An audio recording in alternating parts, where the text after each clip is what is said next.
എറണാകുളം മൂവാറ്റുപുഴയിൽ ഒഴുക്കിൽപ്പെട്ട് കാണാതായ 2 കുട്ടികളിൽ ഒരാളുടെ മൃതദേഹം കണ്ടെത്തി. വാഴക്കുളം സ്വദേശി അശ്വിനാണ് മരിച്ചത്. കുട്ടികളെ കാണാതായ വള്ളിക്കടവിന് സമീപത്തു നിന്നാണ് മൃതദേഹം കണ്ടെത്തിയത്. കാണാതായ രണ്ടാമത്തെ കുട്ടി ക്രിസ്തിനു വേണ്ടി തെരച്ചിൽ ഇപ്പോൾ തുടരുകയാണ്. ഷബാസ് അഹമ്മദുണ്ട് കൂടുതൽ വിവരങ്ങളുമായി. ഷബാസ്, വളരെ വേദനിപ്പിക്കുന്ന വാർത്തയായിപ്പോയി. എന്തായാലും ഞെട്ടിക്കുന്ന വാർത്തയാണ്. പ്രത്യേകിച്ച് വേനൽക്കാലമാണ്. അങ്ങനെ വലിയ ഒഴുക്കോ കുത്തൊഴുക്കോ ഒന്നും ഇല്ലാത്തൊരു സ്ഥലമാണ്. പക്ഷേ എന്നിട്ടും ഈ കുട്ടികൾ അവിടെ കുളിക്കാനിറങ്ങി. അവരുടെ കാൽ വഴുതിയാവാം ഒരുപക്ഷെ വീണിട്ടുണ്ടാവുക. ഈ 2 കുട്ടികൾക്കും നീന്തൽ അറിയില്ലായിരുന്നോ എന്നുള്ളതാണ്. കോളേജിൽ പഠിക്കുന്ന കുട്ടികളാണെന്ന് തോന്നുന്നു. ഒരാളുടെ മൃതദേഹം കിട്ടി. മറ്റേയാൾക്ക് വേണ്ടിയുള്ള തെരച്ചിൽ തുടരുകയാണോ ക്രിസിന് വേണ്ടി?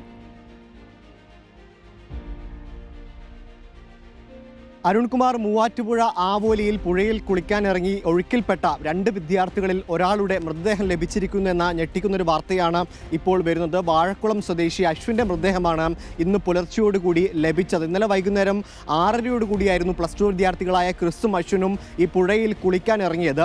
ഈ വള്ളിക്കടവിന് സമീപം തന്നെയായിരുന്നു ഈ കുട്ടികൾ കുളിക്കാനിറങ്ങിയത്. അതിന് സമീപത്തു നിന്ന് തന്നെയാണ് ഇന്നത്തെ തെരച്ചിലിൽ ഈ ഒരാളുടെ മൃതദേഹം ലഭിച്ചിരിക്കുന്നത്. ഇന്നലെയും വേനൽക്കാലമായതിനാൽ ജലാശയങ്ങളിലൊക്കെ വെള്ളം കുറവാണ്. അതിനാൽ അപകട സാഹചര്യം ഇല്ല എന്ന് കരുതിയാണ് ഈ കുട്ടികൾ ഇന്നലെ ഈ പുഴയിലേക്ക് കുളിക്കാൻ ഇറങ്ങുന്നത്. കാറ്ററിംഗ് ജോലികൾ കഴിഞ്ഞു വരികയായിരുന്നു. 2 +2 വിദ്യാർത്ഥികളാണ്.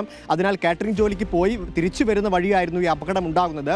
ഇന്നലെ എറണാകുളം ജില്ലയിൽ വ്യാപകമായ മഴ പല പ്രദേശങ്ങളിലും ലഭിച്ചിരുന്നു. അതിൻ്റെ ഭാഗമായി മലങ്കര ഡാമിൽ ജലനിരപ്പ് ഉയർന്നതിനെ തുടർന്ന് ഇതിൻ്റെ ഷട്ടറുകൾ ഉയർത്തിയിരുന്നു. അങ്ങനെയാണ് ഇന്നലെ വൈകുന്നേരത്തോടുകൂടി ഈ പുഴയിൽ പെട്ടെന്ന് ജലനിരപ്പ് ഉയരുന്നത്. അപകട സാഹചര്യമില്ല എന്ന് കരുതി ഈ കുട്ടികൾ ഇറങ്ങിയ സമയത്ത് ഷട്ടർ ഉയർത്തുകയും ജലനിരപ്പ് ഉയരുകയുമായിരുന്നു. അങ്ങനെയാണ് ഈ കുട്ടികൾ ഒഴുക്കിൽപ്പെടുന്നത്. ഫയർഫോഴ്സും സ്കൂബ ടീമും ഇന്നലെ രാത്രിയോടെ തന്നെ വ്യാപകമായ തിരച്ചിൽ നടത്തിയിരുന്നു. അതിലാണ് ഇപ്പോൾ വാഴക്കുളം സ്വദേശിയായ അശ്വിൻ്റെ മൃതദേഹം ലഭിച്ചിരിക്കുന്നത്. കൂടെ ഉണ്ടായിരുന്ന ക്രിസ്തിനായുള്ള തിരച്ചിൽ ഇപ്പോഴും തുടരുകയാണ്. അരുൺകുമാർ, ഓക്കെ, ഷബാസാണ് വിവരങ്ങൾ നൽകിയത്. Thank you Shabaz. പ്രിയപ്പെട്ട പ്രേക്ഷകരെ, ഈ അവധിക്കാലമാണ്. കുട്ടികളൊക്കെ ഈ പുഴയും വെള്ളവും ഒക്കെ കണ്ടു കഴിഞ്ഞാൽ എടുത്ത് ആവേശത്തോടുകൂടി എടുത്ത് ചാടും.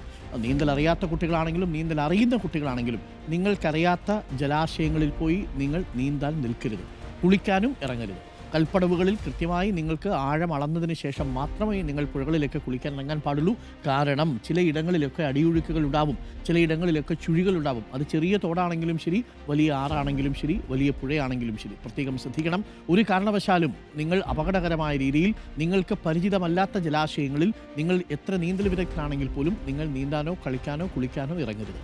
ഇപ്പോൾ നോക്കൂ, 2 ചെറുപ്പക്കാരായിട്ടുള്ള മിടുക്കന്മാരായിട്ടുള്ള 2 കുട്ടികളാണ്.